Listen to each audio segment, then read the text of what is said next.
For more on the ongoing disputes and negotiations between the world's two largest economies, I'm joined by Joe Minarik. He's the Senior Vice President and Director of Research at the Committee for Economic Development. And Joe was also the Chief Economist of the Office of Management and Budget for 8 years of the Clinton administration. Joe, I realize that a lot of what we're going to talk about is really unknown territory, but I just wonder how much of this last-minute brinkmanship, we saw the Trump tweets and the threat and China threatening to retaliate, how much of that is normal for this high level of negotiation? Well, there's always a certain amount of, pardon the expression, kabuki going on in the late hours of negotiations like this. The negotiators have constituents, if you will, right outside the room to show that you are holding down the line and trying to protect them when you know that in the end you have to give something away that's of value to them. You go overtime. Now, these negotiations have gone overtime, big time, over and over again. But it's not terribly surprising that you have difficulties at this level. The question is there something going on here that goes beyond that? And that is within the realm of possibility. Well, I wonder what you think the mood of the Chinese delegation, led by Liu He, might be at this time, knowing that they have this deadline, which is barely 9 hours away, hanging over them. And as Nathan was saying just there in his report from the White House, they are truly.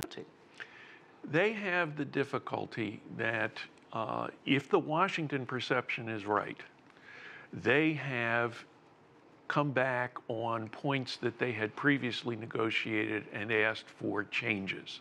There was a handshake, or at least a figurative handshake, on issues that were supposedly settled.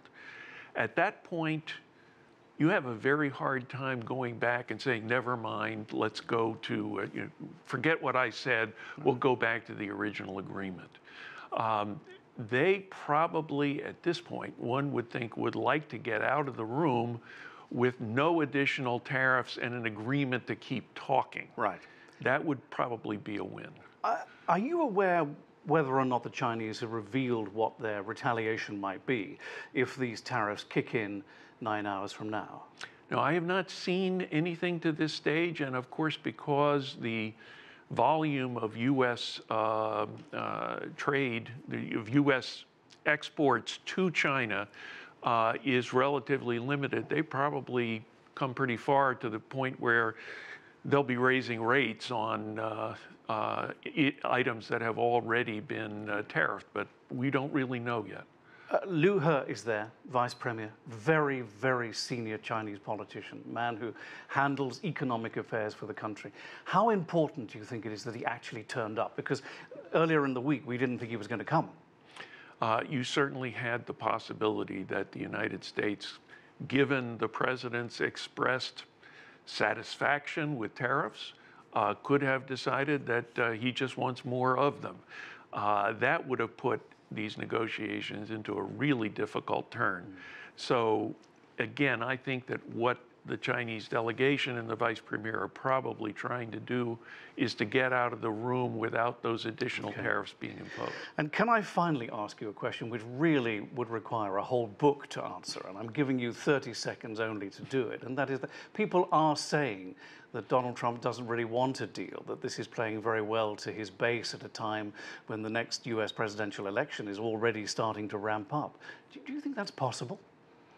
I think it's far-fetched. I suspect that he has heard very vehemently from members of the U.S. business community that these tariffs are extremely disruptive and extremely difficult. But the president's mood changes. Yes. And so exactly where this comes down at this point is very, very hard to say.